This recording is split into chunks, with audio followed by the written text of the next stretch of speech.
किसी घने जंगल में एक शेर और एक शेरनी साथ रहते थे।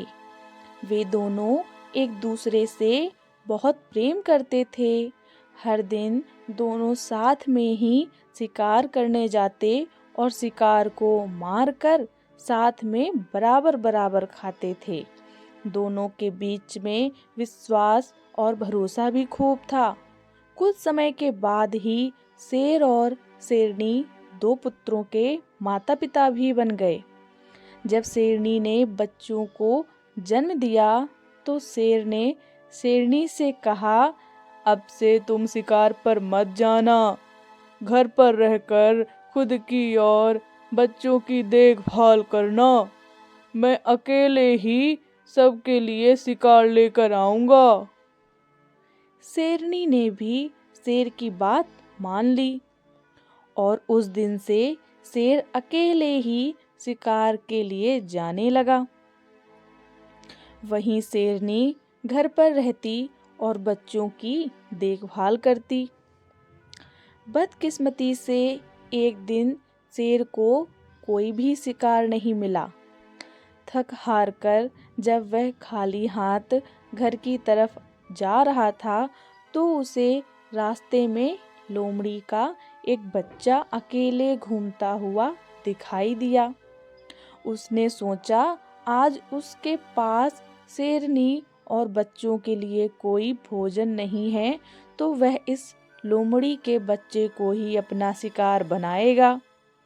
शेर ने लोमड़ी का बच्चा पकड़ा, लेकिन वह बहुत छोटा था, जिस वजह से वह उसे मार नहीं सका। वह उसे जिंदा ही पकड़कर घर लेकर चला गया। शेरनी के पास पहुंचकर उसने बताया कि आज उसे एक भी शिकार नहीं मिला। रास्ते में उसे यह लोमड़ी का बच्चा दिखाई दिया तो वह उसे ही मारकर खा जाए। शेर की बातें सुनकर शेरनी ने कहा, जब तुम इसे बच्चे को नहीं मार पाए तो मैं कैसे इसे मार सकती हूँ। मैं इसे नहीं खा सकती हूँ। इसे भी मैं अपने दोनों बच्चों की तरह पाल पोस कर बड़ा करूँगी और यह अब से हमारा तीसरा पुत्र होगा। उसी दिन से शेरनी और शेर लोमड़ी के बेटे को भी अपने पुत्रों ही तरह प्यार करने लगे। वह भी शेर के परिवार के साथ बहुत खुश था। उन्हीं के साथ वह रहने लगा। तीनों ही बच्चों को लगता था कि वह सारे ही शेर हैं। जब वह तीनों कुछ और बड़े हुए तो खेलने के लिए जंगल में जाने लगे। एक दिन उन्होंने वहां पर एक हाथी को देखा। शेर को दोनों बच्चे उस हाथी के पीछे शिकार के लिए लग गए। वहीं लोमड़ी का बच्चा डर के मारे उन्हें ऐसा करने से मना कर रहा था, लेकिन शेर के दोनों बच्चों ने लोमड़ी के बच्चे की बात नहीं मानी और हाथी के पीछे लगे रहे। लोमड़ी का बच्चा वापस घर पर शेरनी माँ के पास आ गया। कुछ देर बाद जब शेरनी के दोनों बच्चे भी वापस आए तो उन्होंने जंगल वाली बात अपनी माँ को बताई। उन्होंने बताया कि वह हाथी के पीछे गए, लेकिन उनका तीसरा भाई डरकर वापस भाग आया। इसे सुनकर लोमड़ी का बच्चा गुस्सा हो गया।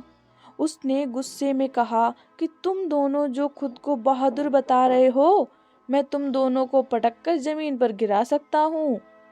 लोमड़ी के बच्चे की बात सुनकर शेरनी ने उसे समझाया कि उसे अपने भाइयों से इस तरह की बात नहीं करनी चाहिए। उसके भाई झूठ नहीं बोल रहे, बल्कि वे दोनों सच ही बता रहे हैं। शेरनी की बात भी लोमड़ी को बच्चे को समझ नहीं आई, उसे अच्छी नहीं लगी।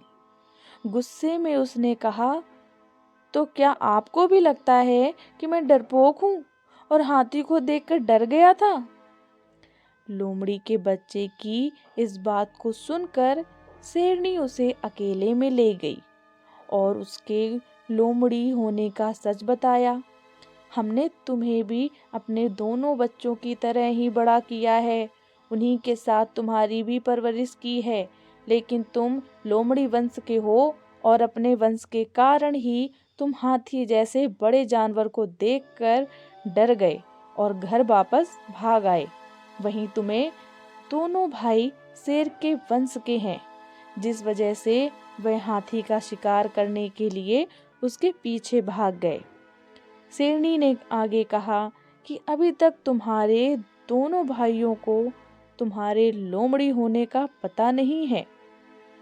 जिस दिन उन्हें यह पता चलेगा वह तुम्हारा भी शिकार कर सकते हैं, इसलिए अच्छा होगा कि तुम यहाँ से जल्द ही भाग जाओ और अपनी जान बचा लो। शेरनी से अपने बारे में सच सुनकर लोमड़ी का बच्चा डर गया और मौका मिलते ही वह रात में वहां से छिपकर भाग गया। शेरनी और शेर के तीसरे पुत्र की कहानी हमें यह सीख देती है कि कायर और डरपोक वंशज के लोग अगर बहादुर लोगों के बीच भी रहें तो भी वह बहादुर नहीं बन सकते हैं। उनकी आदतों में उनकी वंशज की सोच और दक्षता की झलक बनी रह सकती है। ये कहानी आपको कैसी लगी कमेंट सेक्शन में ज़रूर बताइएगा और लाइक शेयर सब्सक्राइब करना बिल्कुल मत भूलिएगा। Thank you for watching this video.